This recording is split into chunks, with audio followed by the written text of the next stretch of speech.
花开花落自有时，缘去缘来总有因。大家好，欢迎收听翠花的秘密。婆婆就不能惯着，该对就得对。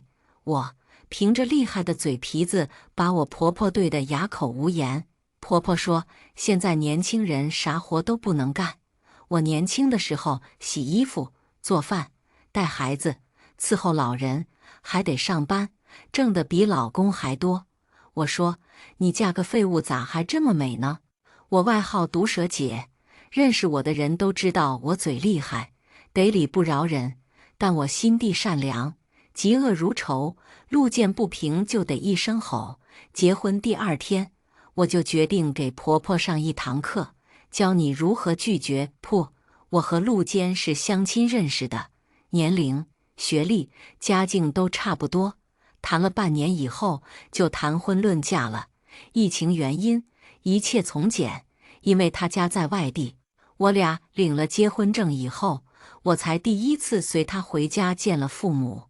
我没想到，这都2023年了，还存在3从4德的女人，真是小刀拉屁股，开了大眼了。陆坚父母都是普通的工人，有退休金，在 L 市主城区有一套3居室，不大，但收拾得很干净。只不过这里不只住着他们夫妻俩，还住着陆坚的奶奶。陆坚的姐姐陆希也带着女儿住在娘家。来之前，我特意买了一个价值不菲的玉镯，送给婆婆当见面礼。可陆倩见到那个玉镯之后，不客气地一把抢走，套在了自己手腕上，欣赏了半天之后说：“下个月我婆婆60大寿。”我正愁不知道送什么好呢，这个就给我吧，送去当寿礼正合适。哇，这是什么操作？我瞄了一眼婆婆，她明显也很喜欢这个镯子，但是却咽了咽口水，没敢说话。陆坚早就把他的家庭关系给我科普了一下。陆坚姐姐陆倩是我公公前妻生的，素来嚣张跋扈，完全不把我婆婆放在眼里。果然，陆倩瞥了一眼婆婆，嘲讽道：“有些人手那么难看，哪里配得上这么好的镯子？”我心里那股子梁山好汉的劲头又涌了上来，二话没说，拽过陆倩的手腕，一把就把镯子薅下来了。我把玉镯给婆婆戴上，笑嘻嘻地说道：“您可得好好戴着，这东西辟邪。”我知道我把陆倩得罪了，可是我不怕，甚至有点兴奋。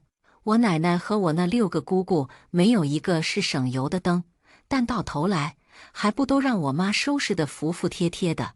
我就算不能青出于蓝吧，但也绝不会给我妈丢人。午饭的时候，陆倩又开始作妖。她先是让婆婆抱着她1岁多的女儿哄着，自己却大摇大摆地坐在餐桌上，还不忘挑3拣4。这个咸了，影响她的母乳；那个油了，她吃了孩子容易拉稀。又说没有她最爱的红豆汤，她吃不下饭。不知道的还以为她是这个家的祖宗呢。婆婆哄着孩子，被陆倩当着我这个第1天上门的儿媳妇的面挑3拣4，有点下不来台，面红耳赤的。其实这桌饭菜很丰盛，也很好吃，还有很多当地的特色菜。听陆坚说，婆婆一大早就开始忙活了，一个人做了10几道菜，真不容易。而此刻，公公一边喝着小酒，一边帮女儿训斥婆婆道：“倩倩说了多少次了，你也记不住，没长脑子。”陆坚奶奶也帮腔道：“就是菜这么咸，还这么油腻。”然后转过脸问我：“雅文，你们家也是喜欢吃清淡的吧？”我摇了摇头说道：“我爸做啥，我和我妈就吃啥，不挑。”我话音一落，奶奶和公公像听到什么不可思议的事情一样，惊讶地问道：“你们家是你爸做饭？”我点点头，乖巧地说道：“对，我爸手艺不行，但我妈教育我，自己不做饭就没资格挑剔别人，尤其是一家人，最重要的就是彼此尊重，不能践踏别人的劳动果实。”我笑嘻嘻地拉着陆坚说：“亲爱的，我们以后也会这样的，对吧？”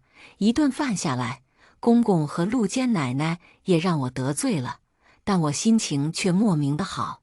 而且我觉得婆婆对我也挺满意的，毕竟她在这个家里20多年了，从来没人尊重过她，为她说过话。我作为嘴替，说出了她的心声，她自然开心。吃完饭，婆婆就拉着我的手进了房间，拿出一个红丝绒盒子，打开来，里面放着一枚白玉的观音吊坠。这是我的嫁妆，现在给你了。这个吊坠有年头了，做工也很精美，一看就很昂贵。婆婆说这是她的嫁妆，看来婆婆的娘家挺富有啊。我又细细地打量了一下婆婆，瘦高身材，皮肤白皙，五官温婉耐看，50多岁了，脸上也没什么皱纹，长得很体面。单从样貌上来看，公公完全配不上婆婆。而我听陆坚说，婆婆每个月的退休金比公公还高，我实在不明白，婆婆当年是眼瞎了吗？怎么会嫁给公公这个死了老婆，还带着一个女儿的男人？难道这里面有什么不为人知的隐情吗？我心里的八卦之火烧起来了。我和婆婆聊了起来，以我做销售的话术，把婆婆套了个底调。婆婆小时候家里小富，兄弟姐妹也多，她和弟弟是双胞胎。她从小成绩不好，但是弟弟却年年考试第1名。身边的人都说，双胞胎中总会有一个脑子有问题的，她就是那个脑子笨的。久而久之，婆婆对自己的智商产生了怀疑。初中一毕业就进了工厂的后厨工作，后来又由家里人做主，嫁给家境不错的二婚男，给陆倩当了后妈。可结婚之后的日子并不好过，公婆刁难，继女叛逆，老公更是个撒手掌柜的，什么家务活都不干。更过分的是，这一家子都是破高手，天天对她挑3拣4。慢慢的，婆婆自己也陷入了自我否定中，认定自己离了陆家就活不了，所以任劳任怨，当牛做马。这种事我不知道就算了，现在被我知道了，我绝对不能忍。第2天早上，餐桌上，陆倩叫嚷着：“怎么没有豆包？”婆婆面露难色地说：“我今天起来晚了，着急，豆沙没熬好，稀了，做不成豆包了。”陆倩一听，炸了，冲进厨房一看，果然一锅像稀粥一样的豆沙摆在那里。她二话不说，把锅端出来，摔在婆婆面前，怒喝道：“你故意的吧？这都做不好！”气得我奶水都没了，想饿死我闺女是吗？我冷笑一声，起身去厨房拿了1罐红糖，全都倒在了豆沙锅里。姐，红豆沙汤配红糖下奶，你一口气喝光了，奶水马上就追回来了。田雅文，你什么意思？这么稀，像水一样，让我怎么喝？陆倩恶狠狠地看着我，气得就要疯了。想吃什么自己去做，别在这发疯。我自顾自地吃着碗里的小馄饨，真美味。我要是会做，还用得着他吗？人家只是偶尔失手一次，你连做都不会做，还好意思在这叫唤？我都替你害臊。我嘴上一点都不饶人，差点没噎死陆倩，看着她像个癞蛤蟆一样，被气得鼓鼓的，真爽。公公和奶奶的脸色已经很差了，奶奶几次想要张口帮她宝贝孙女呛我，都被公公给制止了。公公安抚宋熙道：“闺女，别和你妈一般见识，我这就下楼给你买豆包吃，委屈谁也不能委屈你和我大外孙女。我怀疑我公公眼瞎，心也瞎。闺女把自己媳妇欺负成这样了，还忙着哄闺女呢，可真是24孝好老爸。”陆倩得意地冲我们扬了扬下巴，然后甜甜地说道：“还是爸爸好，世界上最好的就是爸爸，妈算个什么东西？”呵呵，我转身从学步车里抱起宋茜的女儿，笑着说道：“宝宝乖，舅妈教你一首歌，世上只有爸爸好，你可得学会了，将来只对爸爸好，妈算个什么东西？”我和宋茜算是彻底撕破脸了。她一直赖在娘家，好像自己没有家一样，一山不容二虎，只能我搬出去住了。好在婆婆的父母给她留了一套房，离着不是很远，婆婆送我和陆坚去那里住。这个房子位于老厂区，邻居都是婆婆原来的同事，看见我们回来，都开心地过来打招呼。还有几个大妈向婆婆请教做菜的妙招。婆婆有些不好意思地对我说：“这里的房子有点旧，你们凑合住吧。都怪我不好，倩倩是对我有意见，连累你们了。也怪我笨，总是做不好她要的菜，才惹她生气的。”看着婆婆一脸卑微和内疚的样子，我深感无力。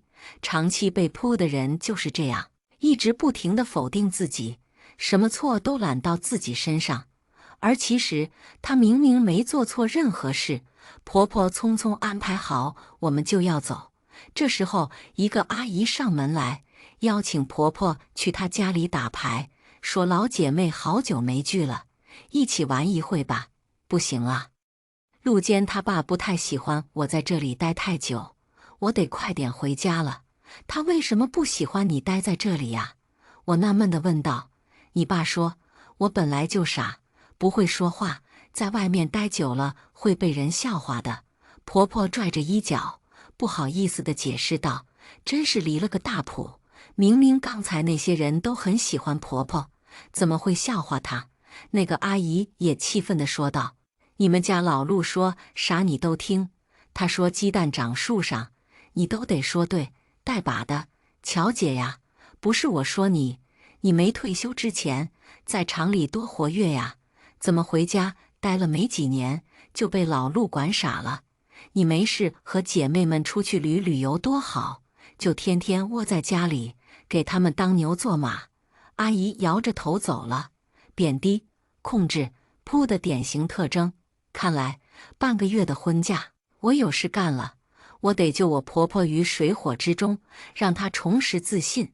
我给婆婆买了很多时尚的衣服，又领她出去烫了发。从理发店走出来的婆婆，整个人年轻了不止10岁。而我特意给她挑的那条墨绿色的收腰连衣裙，穿在她身上也特别合体。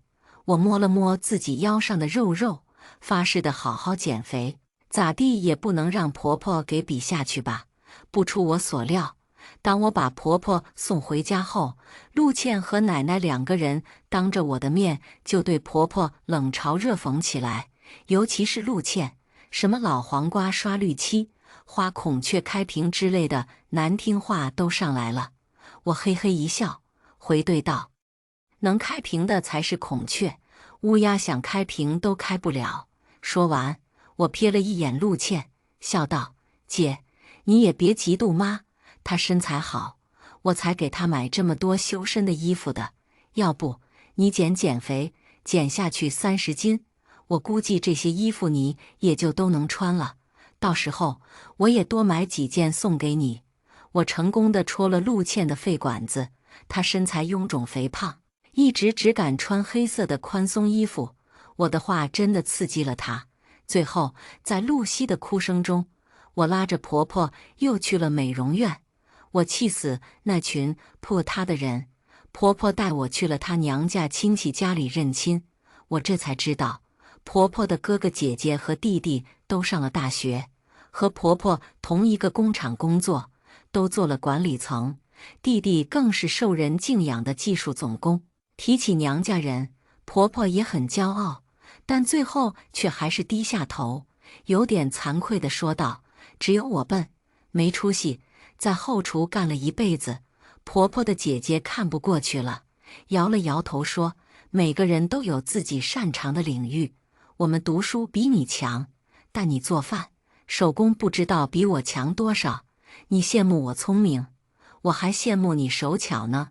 这才是真正的亲人，不是一味的贬低。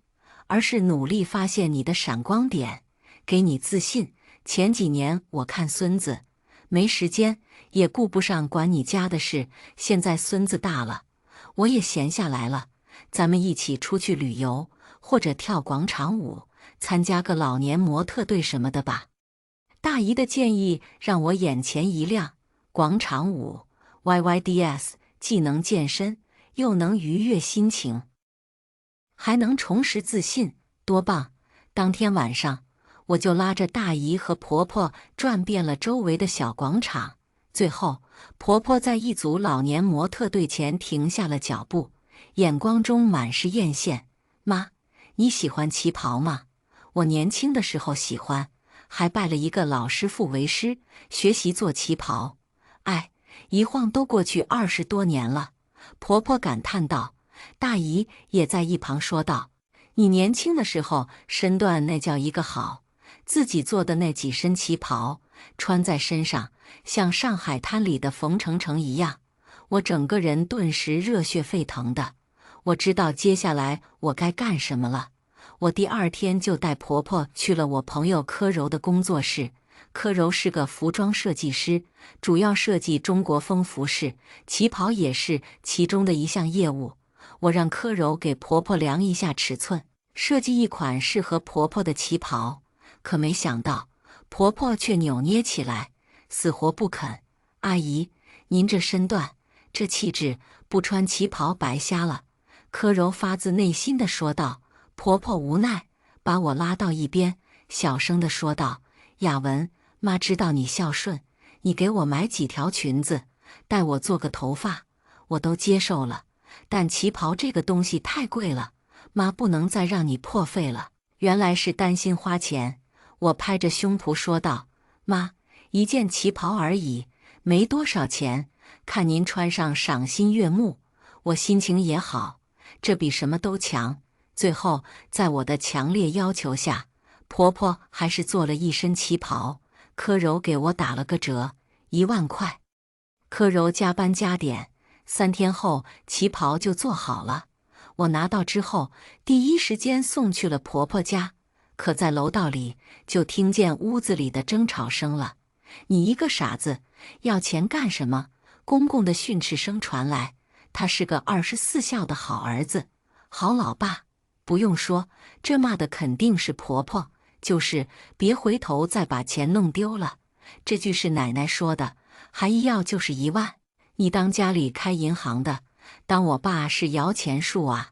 这么刻薄的话，毫无疑问出自陆倩。相比他们的大嗓门，婆婆的声音细小低沉，且没什么底气。我的退休金都在你爸那里，我只是想要一点退休金而已。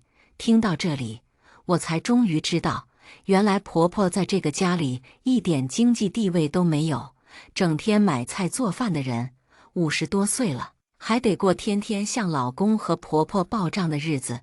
菜买贵了挨说，买多了吃不完也会挨骂。天哪，我婆婆一直以来过的什么封建日子啊！最后，婆婆的钱也没要到，我和她在房间里偷偷的试穿旗袍。她对这件美丽的衣服爱不释手，可最后却略带羞愧地说道：“妈本想把钱给你，可是，哎。”我脑海里飞快地闪过一个念头，虽然有点不要脸，但应该有效。我感叹道：“没事的，陆坚孝顺，他说多加几天班就能把钱挣回来了。”一听这话，婆婆心疼了，有点急了：“这可不行，身体累坏了怎么办啊？”我咬了咬嘴唇，欲言又止地说道：“按理说，您的退休金在您自己的工资卡里，如果去银行挂失，就不用再管爸要钱了。到时候您的钱想怎么花就怎么花。”婆婆瞪大了眼睛，原来她一直没想到这个办法。我陪婆婆去了银行，挂了失，很快就拿到新卡了，里面余额15万，是婆婆退休以后的全部退休金。看来公公一直也没动这张卡里的钱，他笃定一向听话的婆婆不会起别的心思。他失算了，任何事都有变数，这个变数就是我。我和婆婆去了大姨家，婆婆执意要把银行卡交给我管理。我纳闷，为什么呀？婆婆不好意思地说道：“我笨，曾经丢过几次钱，管不好。”大姨在一旁差点被气炸了，恨恨地说道：“什么你丢的？明明就是陆倩偷的，他们一家子冤枉你，你自己倒认真了。”原来陆倩初中的时候，婆婆锁在抽屉里的钱总是莫名其妙的少。后来发现陆倩多了很多零食和玩具，还请班上的同学吃吃喝喝。婆婆怀疑是露西偷了钱，但是却被奶奶和公公好好教训了一顿，说她这个后妈心毒，冤枉陆倩。陆倩也撒泼打滚，寻死觅活。最后这件事被定性成婆婆自己笨，弄丢了钱。从那之后，婆婆丧失了对家里所有钱财的管理权，过上了每个月讨钱过的日子。婆婆苦笑一声说道：“可到底也没证据证明是倩倩偷了钱，可能就真的是我自己不小心弄丢了吧。哎，都这个时候了，她还替陆倩说话，我真是恨铁不成钢啊！最后还是我拿着银行卡了。”婆婆千叮咛万嘱咐我和陆坚，千万别累坏了身体，想吃什么，喜欢什么就买。得了，有了您这句话，我就开灶了。没过几天，我就又带着婆婆去了柯柔的工作室，指着一匹匹精良的旗袍面料说道：“妈，您的钱我都买了这些了。”婆婆傻眼了，半天都没回过神来。柯柔笑道：“阿姨，上次给您做旗袍的时候，我发现您的很多想法和建议特别好。听雅文说，您曾经拜师学过做旗袍，我把您穿着旗袍的照片放到网页上，吸引了很多顾客。现在很多人预订旗袍，我忙不过来。您要是有时间，就帮帮我，来这里做技术指导行吗？”我却不赞同地说道：“我买了这些面料，其实是想帮我妈入股。妈，你可得过来上班呐！这现在是咱们自己的买卖了，得多上点心。将来您挣了大钱了，我和陆坚也能借点光，是不是？”在我和柯柔一顿忽悠之下，婆婆决定来柯柔工作室上班。不出所料，此举遭到了陆家上下除陆坚以外一致的反对。快60岁的人了，就不能安分点？公公气得吹胡子瞪眼的：“你去上班，家里的活谁干？难道要我这个80来岁的老太太干嘛？”陆坚奶奶年纪虽大，但底气十足，看着比我婆婆都硬实。其实照我看，她干家务什么问题都没有。你走了，谁给我做汤汤水水的？我要是没奶了，我闺女怎么办？果然是后妈，完全不顾我的死活。陆倩还是老样子，3句话不提后妈梗。这次不用我出战，陆坚就先蹦出来了。这些天，我和他多次探讨过婆婆的生存环境。其实陆坚也早就替他妈觉得委屈了，但他毕竟是男人，没那么敏感，工作又忙，常年不在家，所以忽略了很多事情。在我的分析和引导之下，陆坚现在和我统一了战线，是要拯救母亲。陆坚对着他爸说：“快60怎么了？你都快70了，不还天天出去喝茶、下棋吗？凭什么你能出去，我妈就得憋在家里？”又对奶奶说：“您老人家岁数大了，不能干活，但我爸和我姐还没老到动不了的地步，家务活怎么就非得我妈干？要实在不行，您让我爸出钱雇个人来，别再拿我妈当免费保姆了。”最后，陆坚对上比他大5岁的姐姐。从小陆坚就是在陆倩的压迫下长大的，人都说陆熙没妈，可怜陆坚虽是弟弟，却得事事让着姐姐，稍有反抗就会被说不懂事，没同情心。这种事搁谁身上不委屈？陆坚冲锋枪一样对着陆倩开炮：“你要是不乐意待，就回你自己家待着去。你闺女1岁了，不吃奶也饿不死，你也说了，我妈只是你的后妈，你的死活你自己顾，要不找你亲妈顾去。”陆倩被骂得瞠目结舌，哑口无言。半晌后，气得张牙舞爪的就冲着陆坚冲了过来，一爪子挠花了陆坚的脸颊。看见陆坚脸上的血道子，我体内的暴躁因子被点燃。我薅住陆倩的头发，一耳光甩了过去。陆坚不能打女人，但我可不惯着陆倩，敢动我男人，找死！这一巴掌我用了全力，陆倩的脸很快就肿了起来。一时之间，场面无比混乱。陆坚奶奶被气得靠在沙发上哎呦，陆倩躺在地上嚎啕大哭。陆倩女儿被惊醒，也在房间里嗷嗷嚎了起来。公公太难了，顾得了老娘，顾不了闺女，顾上了闺女，又管不了外孙女，最后还是婆婆不忍心，去房间里把陆倩闺女又给哄睡了。闹了一场之后，公公给婆婆下了最后通牒，乖乖回家伺候一家人的衣食起居。这件事就算翻篇了，否则就滚出这个家门。婆婆难过的看了看生活了20多年的丈夫，这么多年来，她为了这个家全心全意的付出，伺候老的，照顾小的，任劳任怨，无私奉献。现在她只是想趁着自己还能干动活的时候，出去赚点钱，怎么就这么难？可没想到，陆倩撒泼打滚闹了一阵之后，脑回路又搭上了，想出了另一个法子。你要是非得出去也行，每个月交给我1万块钱，就当是我干家务活的报酬了。呵，这可真是人至贱则无敌呀！我冷笑着问道：“姐，你们娘俩天天待在娘家，生活费交了吗？”据我所知，陆倩生了孩子之后就长在娘家了，娘俩的吃穿用度花的都是娘家的钱，她怎么好意思再管婆婆要钱的？田雅文，我忍你很久了，我自己的家交什么生活费？陆倩面目狰狞，恨不得撕了我。那自己家的家务做了，为什么还要劳务费？我摇着头说道：“做人可不能这么双标啊！”我们双方僵持不下，公公无奈，又用起了破大法。陆坚他妈，不是我不同意你出去，你自己也知道，你脑子不好用，出去工作，让人卖了还得替人数钱呢。待在家里多好，谁也不嫌弃你笨，你做的不好也不会怪你。我有点紧张，毕竟婆婆被泼了这么久，很多事情是刻在骨子里了，就怕她犹豫又被蛊惑。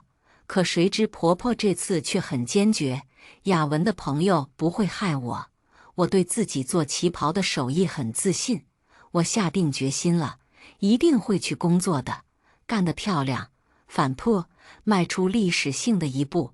公公食言，并没有把婆婆赶出家门，他才没蠢到那个地步，把个免费的保姆撵走。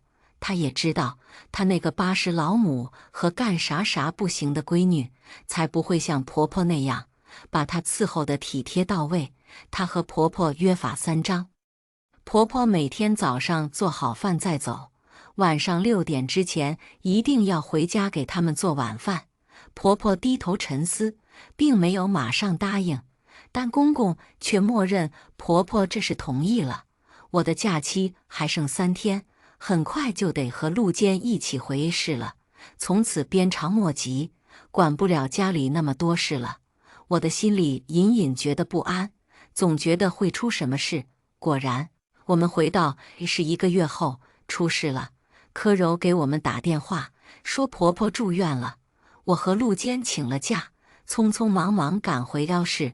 婆婆急性阑尾炎，此刻已经做完了手术，正躺在病床上，旁边陪着的是大姨和舅妈，公公、陆倩以及陆坚奶奶全都不在。姐呀，不是我挑理，你都这样了，老陆家连个人毛都不出现，是不是太过分了？舅妈一边替婆婆调好病床的角度，一边愤愤不平地说道：“就是不能陪夜，过来看一眼也不行吗？大姨也很生气。其实我知道，婆婆去工作室上班这一个月，陆家的日子并不好过。婆婆每天只给家里做一顿早饭，一顿晚饭。有的时候工作室忙，着急出货，婆婆还会加班。陆家那几个人平时被伺候惯了，就像拄着拐杖的人一下子要自己走路一样不习惯。午饭多半是凑合，晚上要是婆婆不回家，他们就只能点外卖。可陆倩在哺乳期，嫌外卖不卫生、没营养，叫苦连天的。家里的卫生更是一塌糊涂，再加上陆倩的孩子小，从前午休的时候都是婆婆带着孩子玩，让陆倩能睡个午觉。如今公公和奶奶帮不上忙，陆倩白天黑夜都睡不好觉，难受的想要撞墙。提起陆家的现状，我觉得很解气。大姨也说道，陆老太太20多年没干家务了，岁数也大了，自然力不从心。陆坚他爸向来由瓶子倒了都不服，指望他干活，还不如指望公鸡下蛋。陆倩从小娇生惯养，年纪轻轻好吃懒做，更是干啥啥不行，真是一家子废物点心。婆婆叹了口气说道，现在年轻人啥活都不能干，我年轻的时候洗衣服、做饭、带孩子、伺候老人，还得上班，挣得比陆坚他爸还多。我差点被气笑了，毫不客气地对婆婆说，你嫁个废物咋还这么美呢？我这一句话差点把婆婆噎死。病房里片刻的寂静之后，是哄堂大笑声，舅妈笑得都要岔气了，指着我说，这孩子可真是长了一张好嘴。大姨也笑道，话糙理不糙，你确实嫁了个废物。婆婆苦笑了几声，最后红了眼眶。婆婆住院3天，我和陆坚忙前忙后，陆家其他人从始至终都没有出现过。出院后，婆婆恢复得很快，没几天就好得差不多了。然后发生了一件我始料未及的事，婆婆斩钉截铁地对我和陆坚说，她要离婚。妈呀！我只想把她从泼的苦海中拯救出来，并没想过让她离婚啊。看来这场病让她彻底认清丈夫一家子的真面目了。一时之间，我竟不知道该说什么了。陆坚沉默了片刻，最后说，妈，我支持你，这对母子够劲，有魄力，我喜欢。离婚当然不会很顺利，公公骑在婆婆头上作威作福一辈子，就算离婚也不能由婆婆提出来，她会觉得没面子，所以坚决不同意。奶奶为人粗鲁，更是把婆婆的祖宗8辈都问候了一遍。陆倩则一口咬死，如果婆婆非要离婚，就净身出户，别想带走1分钱。此刻我真觉得当初让婆婆把工资卡挂失的举动是多么明智，否则现在撕破了脸，陆家要是狗急跳墙，把卡里的钱都转走，事情还真就不好办了。婆婆在柯柔那里工作了1个月，打开了视野，扩大了交际圈，设计才能和手工技能也得到业界认可，整个人变得自信又开朗，和过去完全不一样了。再加上这次住院，让她彻底对丈夫一家人死心了，所以离婚的想法异常的决绝。最后气急败坏的公公把婆婆的所有东西都扔出了家门，扬言是他不要婆婆了。呵，男人可笑的自尊心。我和陆坚辞去了 A 市的工作，打算回姚市创业。这件事是我们计划了很久的。陆坚在这里有比较广的人脉，适合创业，而我则想做自媒体。我们买了个3居室，想让婆婆和我们一起住，却被婆婆拒绝了。她说我和陆坚年轻，需要自由的空间，就不和我们在一起掺和了。她一个人住在厂区的老房子里，白天去柯柔的工作室上班，晚上回去和姐妹们跳跳舞。参加个模特队的活动什么的，挺滋润的。婆婆和公公领了离婚证，虽然陆家叫嚣着让婆婆净身出户，但最终房子还是得分给婆婆一半，毕竟是夫妻共同财产。婆婆不要房子，只想折换成钱，公公拖了好久，最后在法院强制执行前，拿出毕生积蓄补给了婆婆。这段维持了20多年的不公平婚姻，终于走到了尽头。婆婆把钱全都投入到了柯柔的工作室里，旗袍的业务也越来越好，经常需要提前1个月才能订到。一个周六下午，婆婆给我打电话，说买到了新鲜的海鲜，要给我和陆坚做一顿大餐。婆婆穿着一件湖绿色的旗袍，在厨房里忙开了，看着她忙碌却优雅的样子，美得像一幅民国画卷一样。我突然灵机一动，拿出摄像机，把这一幕拍了下来。我把视频发到了某音上，不到1天时间，几万的点击量，旗袍婆婆的 IP 竟吸引了巨大的流量。我趁热打铁，又陆续拍了婆婆在工作室手工缝制旗袍的视频，婆婆和姐妹们穿着旗袍走秀的视频，以及婆婆在厂区里和老朋友们打牌喝茶的视频。优雅的老去，即使迟暮也是美人，这个话题引来无数热议。我那个曾经被扑的婆婆，离婚之后成了网红，被网红效应影响。柯柔的工作室旗袍生意好得不得了，婆婆收了2个徒弟，专门做手工旗袍。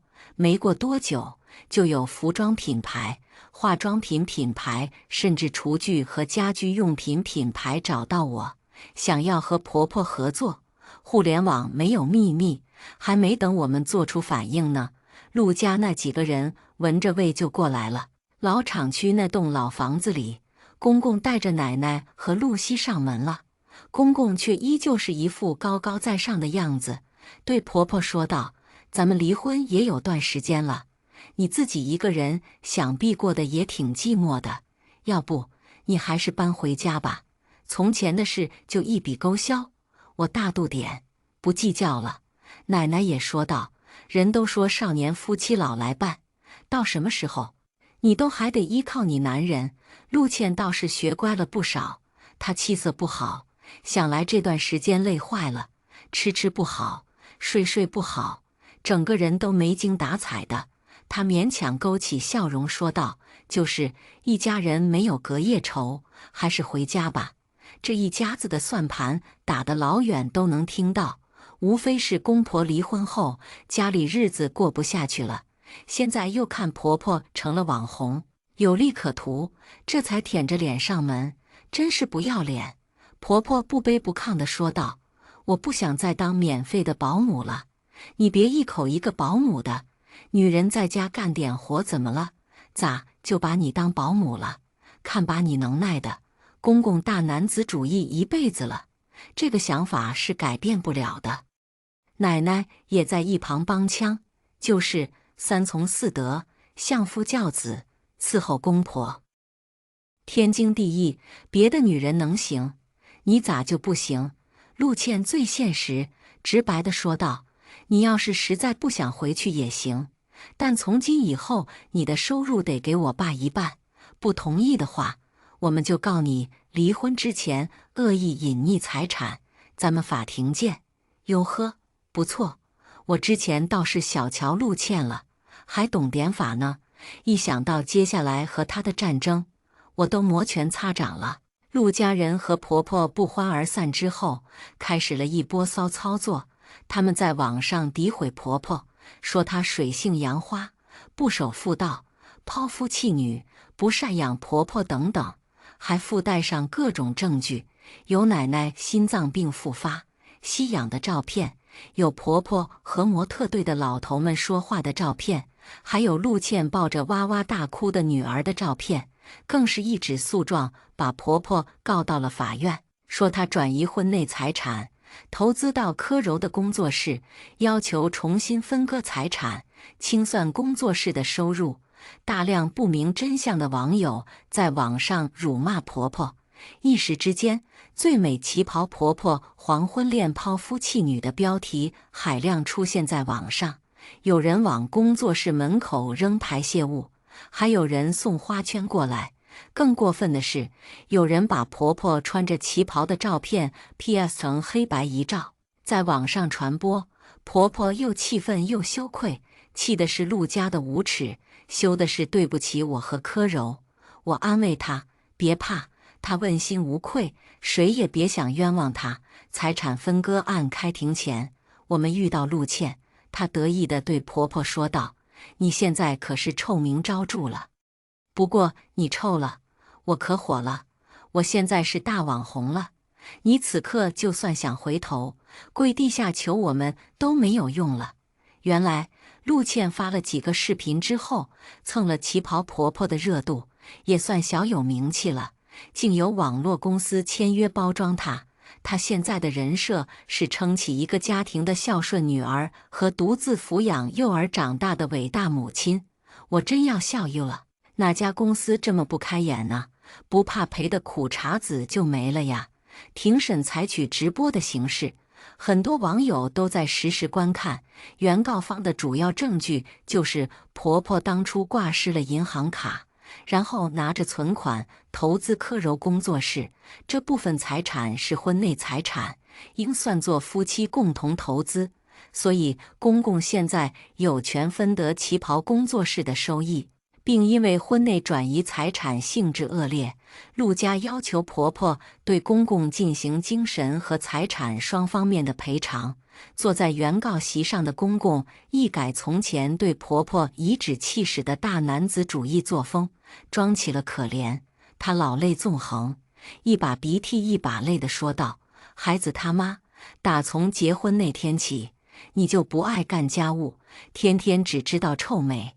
我为了老人和孩子，忍了你整整30年，可你不该都这把岁数了，却为了别的老头非得和我离婚，还转移财产。你明知道咱妈病了，那钱可是救命的钱啊！”我都惊了，这一家子都什么品种啊？公公的演技都能得影帝了，男版浓缩老绿茶，真上头。庭审直播间的弹幕爆炸了。网友们纷纷留言，没想到旗袍婆婆这么有心机，看来是早就存了离婚的念头，想要甩了老伴了。我就说嘛，旗袍婆婆都这个岁数了，还天天穿得花枝招展的，一看就不是好东西，是旗袍女神还是老年潘金莲？还好女儿懂点法，能帮爸爸捍卫自己的权益。哎，我本来还想买一套旗袍呢，现在只觉得恶心。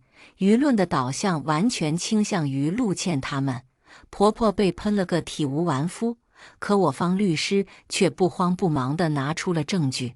很简单，银行的流水虽然挂失过，但婆婆工资卡里的钱从来没有取出来过。买不了投资柯柔工作室的那15万，其实是我的钱。我当时没想这么远，骗婆婆说是用她的退休金投资，只是想鼓励她去工作室工作而已。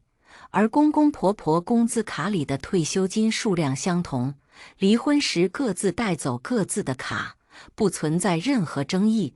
陆家一口咬定的恶意转移婚内财产事件，就是一场闹剧。陆家人傻了眼，没想到会是这样的结果。陆倩反应倒快，见转移财产一说不成立了，马上咬死婆婆婚内出轨，还出示了所谓的证据，其实就是几张模特队排练的照片。明明是很多老人在一起，可照片采用截图、借位等手段，愣是拍成了婆婆和一个帅老头的私会。直播间里安静了1分钟后，又有人阴阳怪气地发弹幕，说到底，旗袍婆婆还是出轨了呀，这个儿媳妇也不是个好人，帮着婆婆给公公戴绿帽子，不是一家人不进一家门。真希望儿媳妇给自己老公也戴顶绿帽子，看旗袍婆婆到时候还嘚瑟不得，脏水泼到我身上来了。我方当庭表示，鉴于陆家对我方的诽谤，我们决定起诉陆家名誉侵权。和陆倩那个跳梁小丑准备的上不得台面的证据相比，我们的证据链完整且清晰。一，我录下了陆家平日里对婆婆各种精神铺的录音，证实了公公在法庭上的卖惨子虚乌有，真正不做家务享清福的人是她，而不是婆婆。二，婆婆阑尾炎住院时的手术同意书是大姨签字的。那个时候的所谓好老公和好女儿像死了一样，从没出现过。三，公公把婆婆的行李扔出家门的视频，公公当初为了面子叫嚣着是他不要婆婆了的那些话，证实了离婚是他提出来的，并不是婆婆蓄谋已久。四，模特队排练室的监控录像，证明婆婆和那些老头们都是正常的合作与交流。出轨一说纯属诬陷，直播间里彻底安静了。我觉得很讽刺，为什么那些人可以不分青红皂白的就对婆婆进行批判？因为很多时候，人们的传统观念就是希望女人可以为了一个家庭牺牲一切，而她的才华、她的美丽是附属于一个家庭利益背后的附加品。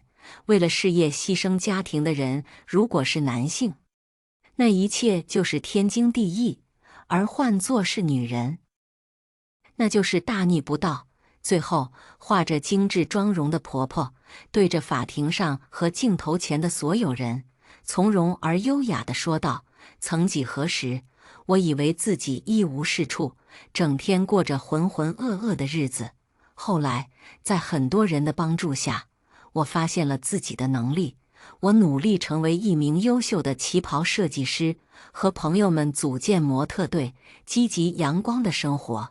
我想用我自己的亲身经历告诉所有曾经不被肯定的人，要相信自己，你真的可以做到很优秀。”这一段反扑的视频很快就引起了很多人的共鸣，大家纷纷点赞支持婆婆，粉丝数量一夜暴涨几十万。反过来，无数人开始反骂陆家人，活该。最后，名誉侵权案我们赢了。陆家和包装陆倩成为网红的那家公司都需要对婆婆进行公开道歉。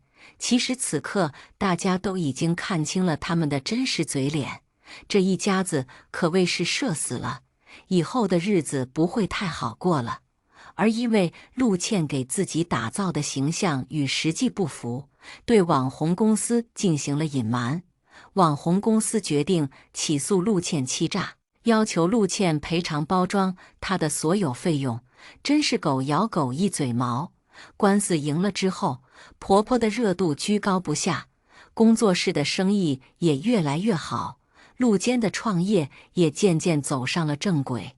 这天傍晚，我们一家三口在楼下散步时遇到了精神状态很不好的陆倩，她像受了什么刺激一样，一改往日嚣张的架势，疯疯癫癫地抓住婆婆的手哀求道：“妈，求你了，帮帮我吧，我真的快走投无路了。”原来陆倩和网红公司的官司打输了，要赔好大一笔钱，可她一直好吃懒做，从来没有出去工作过，一点存款都没有。她老公知道她为了当网红，竟然把自己包装成一个单亲妈妈，气炸了。好多亲戚朋友都嘲笑讽刺露西的老公，拿陆倩那所谓的丧偶式婚姻当笑谈。露西老公气急败坏，态度坚决的要和露西离婚。我不能离婚啊，我闺女还小，不能没有爸爸。妈，你现在是大网红了，手指头缝露出来的钱都能帮帮我。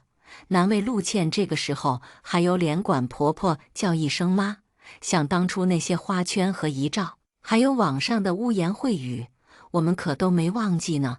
婆婆冷冷地说道：“别，我可没福气当你的妈。你不是说世上只有爸爸好吗？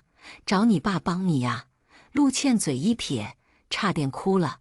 我爸早就没钱了，而且他现在忙着找后老伴呢，哪里顾得上我呀？其实我们早有耳闻，公公离婚之后，依旧是肩不能扛、手不能提的少爷，家务活完全不干。